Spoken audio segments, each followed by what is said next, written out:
The Wallabies have been magnanimous in victory after breaking their two-year hoodoo against the All Blacks last night. It was a dead rubber match, but the expressions on the players' faces showed just what it meant to earn the breakthrough win. It was the victory Australian rugby needed. Smiles today, but the Wallabies not getting carried away. It's one win, you know, it was hard earned. Enjoy it for what it is and then continue on with what we've got to do. On a four-game unbeaten run, the Wallabies got the early break. Defensive pressure from Will Guinea opening the way for Reece Hodge. But the lead lasted only 7 minutes. Now it's wide out to Naholo. Nobody in front of him. As the first half ticked down, gaps appeared on the Kiwis' left flank and Israel Folau powered through. The Wallabies were getting under the All Blacks' skin in the second half, and when Michael Hooper opted for the corner over the sticks after New Zealand was caught offside, his men repaid the confidence. Yes, he's over! A Wallabies penalty and a second All Blacks try had the match finally poised with 10 to go. Before Hodge nailed a 53-metre bomb to extend the lead to 5. Australia holding on in the dying minutes to end the run of 7 straight losses to New Zealand. A fitting home send-off for former captain Stephen Moore. We want to stay by building our depth over the rest of this year and we'll try and give those opportunities out to the guys this weekend. That is when the Wallabies face the Barbarians in Sydney next Saturday, Israel Folau's last match of the year before he sits out Australia's spring tour. Darren Mara, SBS World News. Leaders Manchester City enjoyed their time in front of goal as Chelsea, Leicester, Bournemouth and Stoke all notched wins, while Huddersfield defeated the Red Devils for the first time in 65 years. Back home in Venezuelan star Ronald Vargas has been stretchered off, marring Newcastle's second A-League win of the season. Ireland's Roy O'Donovan continued his rich run of form, firing the Jets ahead early.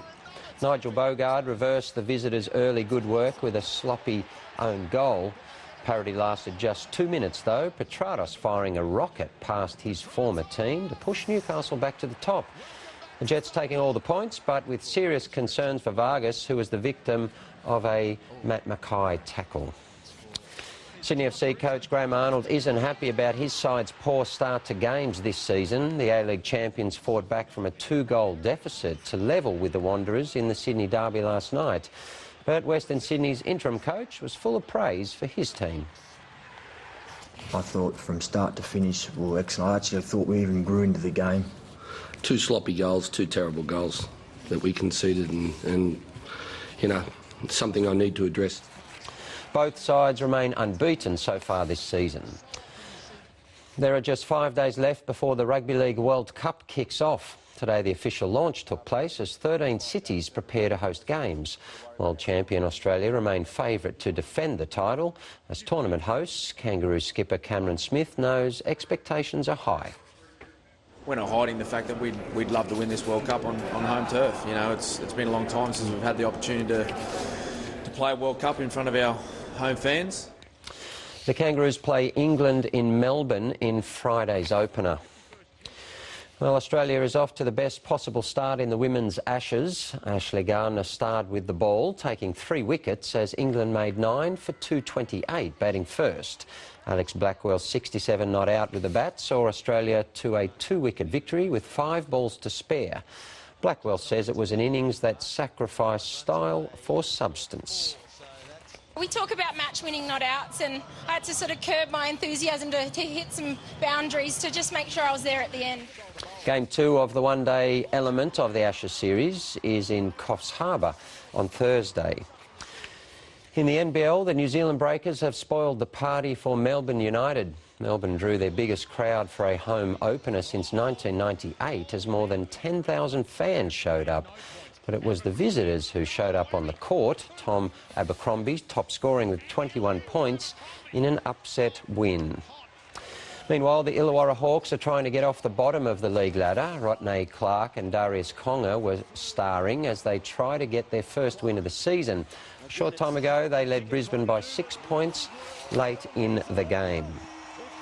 Honda's Marc Marquez is edging closer to retaining the MotoGP world title after securing his 6th win of the season at Phillip Island. Yamaha's Valentino Rossi and Maverick Vinales rounded out the podium, while Australia's Jack Miller managed 7th 3 weeks after breaking his leg. Forwards Scott McLaughlin and Alex Premat stormed from 13th on the grid to claim victory in today's supercars. McLaughlin's 7th win of the season keeps him in contention for the title with 4 races remaining. Jamie Whincup is the new championship leader after finishing 2nd. And Lewis Hamilton has set another lap record to claim pole position at the US Grand Prix. The Briton finished ahead of Ferrari's Sebastian Vettel and Mercedes teammate Valtteri Bottas. Australia's Daniel Ricciardo qualified 4th fastest. And finally, the Australian Lebanese Football Association held its biggest ever multicultural cup day today. More than 22 teams flew the flag of their heritage, and there was also a team representing Syria for the first time. From just 4 teams 4 years ago, the event has grown year on year and now includes a junior competition for the first time. And Team Syria was just happy it met the entrance deadline. It was a last-minute thing. We decided to have a Syrian team involved because of how the national team went in the World Cup qualifiers. Obviously, they didn't make it all the way, but they came far enough. 16 senior teams, all representing Australia's deepening diversity, with another 6 junior teams increasing the engagement between the communities. And it brings different religious groups as well together and different communities, which is very important, just to show that, you know, on the field, doesn't matter where you're from, what race you are, what religion you are, we're all one sort of thing, and that's the most important thing. In the 5-year history of the event, hosted by the Australian Lebanese Football Association, this is the first time a team from Syria has been represented. And the organisers want to double the amount of junior teams taking part. Next year our plan is to get to lift it up to 12 juniors. We will keep the seniors on 16. We give more chance to the juniors because the future is theirs. Syria beat Nepal in a playoff for 3rd at the tournament despite limited training, and they definitely want to come back next year. I'm proud with the boys, like how they're performing and stuff. We're playing very good, and hopefully we can do this next year as well. 1, 2, 3, John Baldock, SBS World News.